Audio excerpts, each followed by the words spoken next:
کیا انسان نے موسم کو کنٹرول کرنا سیکھ لیا ہے اور کیا اس ٹیکنالوجی سے دنیا میں پانی کی کمی کو ختم کیا جا سکتا ہے؟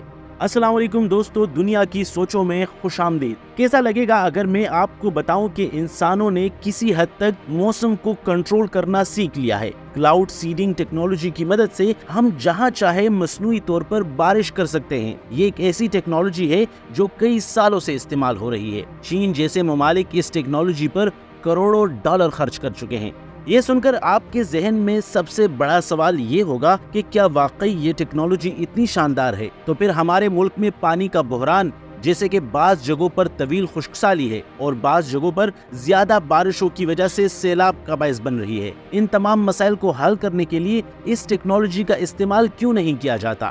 آج اس ویڈیو میں آئیے کلاؤڈ سیڈنگ ٹیکنالوجی کو بہتر طریقے سے سمجھتے ہیں۔ کلاؤڈ سیڈنگ ٹیکنالوجی کو سمجھنے سے پہلے ہمیں بادلوں کو سمجھنا ہوگا۔ بادل کیا ہے اور یہ کیسے بنتے ہیں؟ آپ سب نے اسکول میں مادے کی 3 حالتوں کے بارے میں ضرور پڑھا ہوگا، یعنی ٹھوس، مائع اور گیس، سالڈ، لیکوڈ اور گیس۔ پانی جب گیس کی حالت میں ہوتی ہے تو اسے آبی بخارات کہا جاتا ہے، اور یہی پانی کے بخارات کو اگر ہم دوبارہ پانی میں بدلنا چاہیں تو اس عمل کو کنڈنسیشن کہتے ہیں۔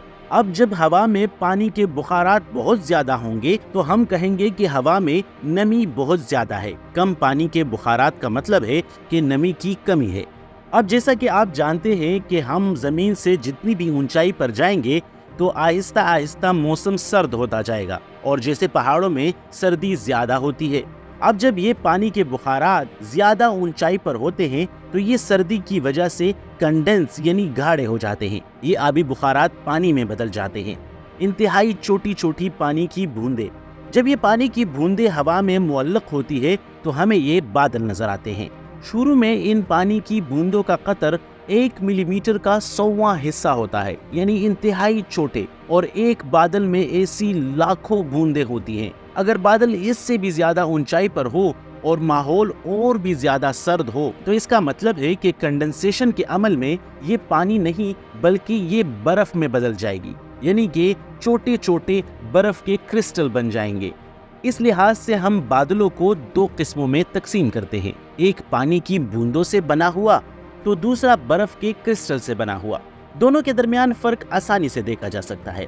برف کے کرسٹل والے بادل زیادہ اونچائی پر ہوتے ہیں۔ یہاں تک اگر آپ سمجھ چکے ہیں تو اب اگلا سوال آتا ہے کہ یہ بادل برستے کیسے ہیں؟ ہوتا یہ ہے کہ جب یہ چھوٹی چھوٹی بوندیں جمع ہوتی ہیں تو یہ ایک دوسرے کے ساتھ ملنا شروع ہو جاتی ہے، اور اس طرح یہ بادل بڑے ہونا شروع ہو جاتے ہیں۔ جب یہ چھوٹی چھوٹی بوندیں ایک دوسرے سے ٹکرا کر ایک دوسرے کے ساتھ گل مل جاتی ہیں تو یہ بڑی بوندیں بناتی ہیں، اور یہ بڑی بڑی بوندیں ہوا میں اپنے وزن کی وجہ سے زمین کی طرف آنا شروع ہو جاتے ہیں، اور اس طرح یہ زمین پر بارش کی صورت میں یا برف باری کی صورت میں گرتے ہیں۔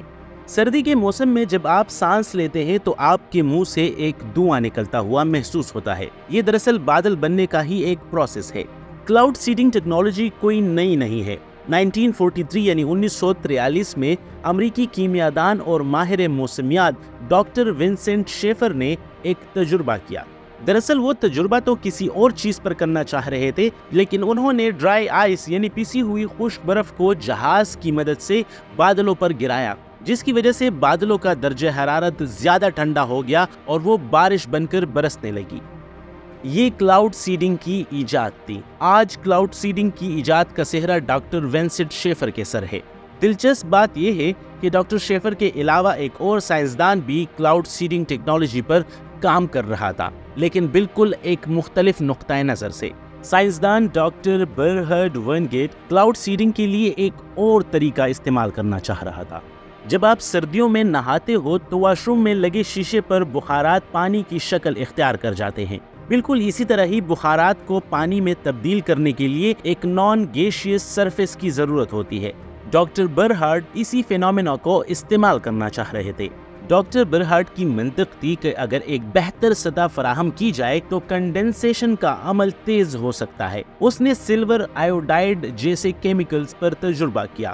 سلور آئیوڈائڈ کا استعمال کرتے ہوئے اس نے پایا کہ دراصل سلور آئیوڈائڈ پانی کے بخارات کے لیے ایک اچھی سطح فراہم کرتی ہے۔ سلور آئیوڈائڈ بہت زیادہ نمی کو جذب کرنے کی صلاحیت رکھتی ہے۔